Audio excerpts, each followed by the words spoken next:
आज की short analysis में हम डिस्कस करेंगे CDSL स्टॉक के ऊपर। इसका फुल फॉर्म है सेंट्रल डिपॉजिटरी सर्विस लिमिटेड। दोस्तों आप लोगों को बता दूं कि ये एक बहुत बड़ा पोर्टफोलियो स्टॉक है और अगर आप देखो ना तो HNI, अल्ट्रा HNI और जितनी सारी बड़ी मछलियाँ और जितनी लॉन्ग टर्म वाली तोप है सब लोग ने इसको भर भर के रखा है इसको। और दोस्तों जब तक स्टॉक मार्केट चलेगा ये एक प्रॉफिट वाली कंपनी बनी रहेंगी, क्योंकि दोस्तों इसका जो बिज़नेस मॉडल है वो बहुत ही मोनोपोली है और दोस्तों सेबी इसको रेगुलेट करता है ये, और BSE और SBI इसको प्रमोट करते हैं और सेबी इसको रेगुलेट करता है, security exchange board of India. और दोस्तों इसका जो बिज़नेस मॉडल है वो बहुत ही यूनिक है, क्योंकि दोस्तों जब भी कोई भी नया न्यू स्टॉक मार्केट के अंदर कोई भी न्यू कमर आता है तो वो एक डीमेट अकाउंट ओपन करता है, तो उसके डीमेट अकाउंट के साथों साथ उसका CDSL अकाउंट ओपन होता है।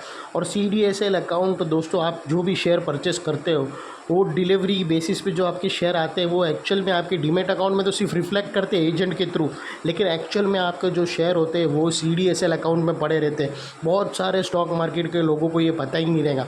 अगर आप देखो ना तो तुम्हारे जो ओरिजिनल शेयर आप परचेस करके डिलीवरी बेस पर लेते हो T2 सेटलमेंट के बाद, तो वो दोस्तों आपके जो डीमेट अकाउंट में रिफ्लेक्ट करता है ना वो सिर्फ खाली ऐसे रिफ्लेक्ट कर रहा है, एक्चुअल में जो पड़ा रहता है वो CDSL अकाउंट में पड़ा रहता है। इसीलिए दोस्तों कभी आपका एजेंट, आपका ब्रोकरेज जो भाग भी गया या बैंक करप्ट हो गया तो दोस्तों आपको डरने की ज़रूरत नहीं रहती, क्योंकि आपका जो पोर्टफोलियो का जो स्टॉक रहता है वो CDSL अकाउंट में पड़ा रहता है।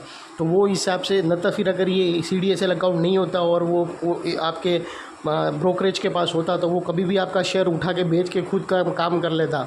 लेकिन अच्छा है गवर्नमेंट ने CDSL जैसी चीज़ रखी है जहाँ पर हमारे स्टॉक वहाँ सेफ हेवन में पड़े रहते हैं। और जब भी दोस्तों ऐसा भी कुछ मतलब कोई भी ऐसा ब्रोकरेज भाग गया तो तुम लोग को डरने की ज़रूरत नहीं रहती, क्योंकि तुम्हारे लॉन्ग टर्म के जो भी पोर्टफोलियो है वो वहाँ पड़े रहते हैं। तो वो ये कंपनी काम करती है CDSL, जो सेबी इसको रेगुलेट करती है, security exchange board of India. ये था इसका बिज़नेस मॉडल। और अभी हम टेक्निकल्स पे जाते हैं।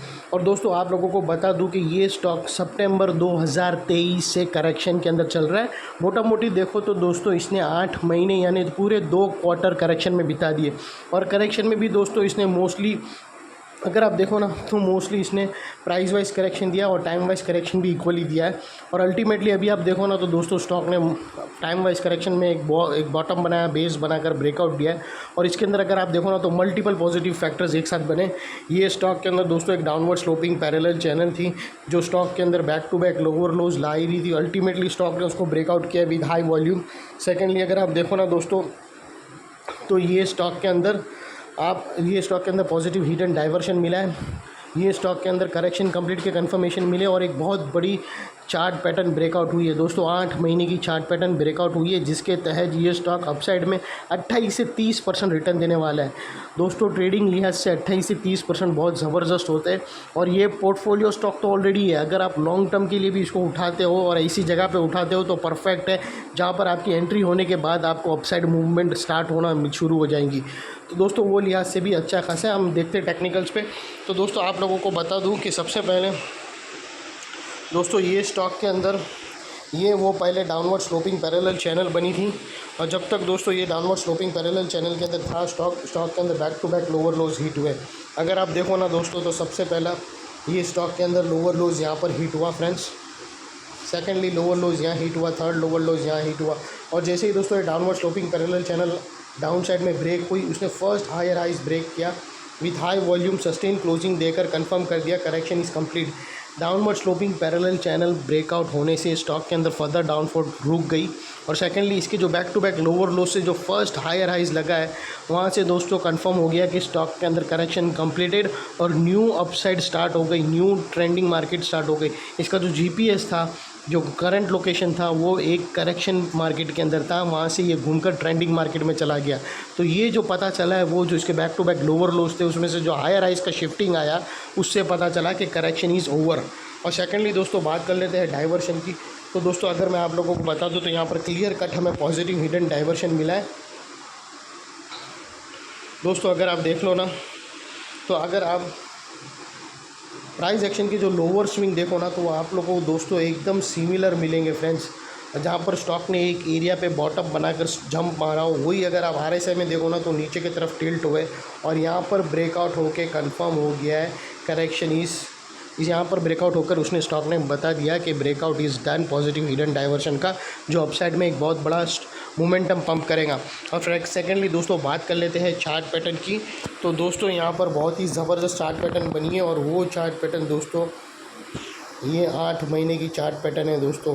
इसको बनने में ही 8 महीने लग गए, और अल्टीमेटली दोस्तों वो थी पैरेलल चैनल, वो इतनी ये बड़ी पैरेलल चैनल ब्रेकआउट हुई है दोस्तों।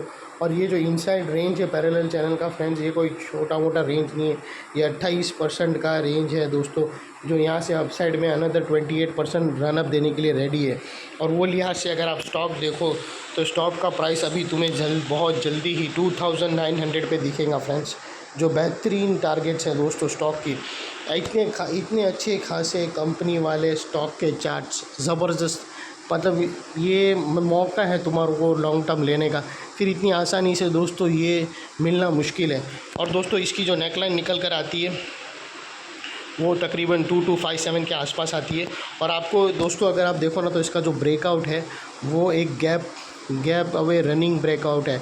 तो दोस्तों जो ब्रेकआउट कैंडल में जो इसका लो है वो क्लोजिंग बेसिस पे इसको अगर आप स्टॉप लॉस रखो तो भी अपने एडवाइज़र को पूछ कर रख सकते हो, कोई भी प्रॉब्लम नहीं है। और दोस्तों अगर आपकी एंट्री आज की क्लोजिंग पर बनती है तो वो लिहाज से अगर रिस्क टू रिवॉर्ड रेशियो देखो तो आपके लिए लॉस का एरिया इतना ही है फ्रेंड्स, और रिवॉर्ड का एरिया अगर आप देखो ना तो इतना बड़ा है, जो ऑलमोस्ट 1:2 का रिस्क टू रिवॉर्ड रेशियो है। कंपनी ज़बरदस्त है, सेबी की कंपनी है, बिज़नेस मॉडल में कोई कॉम्पिटिटर नहीं, breakout perfect, chart analyst perfect, और कोई 10-12% नहीं 28% रिटर्न मिल रहा है दोस्तों। खाली अपने एडवाइज़र को पूछकर ये स्टॉक में पोजीशन लेना, और स्टॉक बहुत ही ज़बरदस्त है फ्रेंड्स। और दोस्तों बात कर लेते हैं यहाँ पर ये जो नेकलाइन के पास का एरिया है दोस्तों, वो बहुत ही इंपॉर्टेंट एरिया है। इनकेस अगर स्टॉक कभी अपसाइड में जाकर प्रेशर फेस होकर नीचे आया तो दोस्तों ये एरिया बहुत ही एक इम्पॉर्टेंट सपोर्ट का काम करेगा, क्योंकि यहाँ पर मल्टीपल पॉजिटिव एक्शन का आए है, मल्टीपल पॉजिटिव फैक्टर्स यहाँ पर एक्शन में आते हुए दिखे। अगर आप देखो ना तो दोस्तों पहले लोअर लोज हायर हाइज में शिफ्ट हुए, फिर पॉजिटिव हिडन डाइवर्शन अपसाइड में ब्रेक हुआ, downward sloping parallel channel upside में ब्रेक हुई, और एक बहुत बड़ी reversal chart pattern parallel channel breakout होते हुए मिली। तो दोस्तों ये बहुत सारे मल्टीपल पॉजिटिव थिंग्स एक ही एरिया पे खड़े थे, और उसको ब्रेकआउट होकर स्टॉक सस्टेन क्लोजिंग दे रहा है। तो दोस्तों जो अभी तक एक रेजिस्टेंस का काम कर रहा है वो एक सपोर्ट का काम करेगा।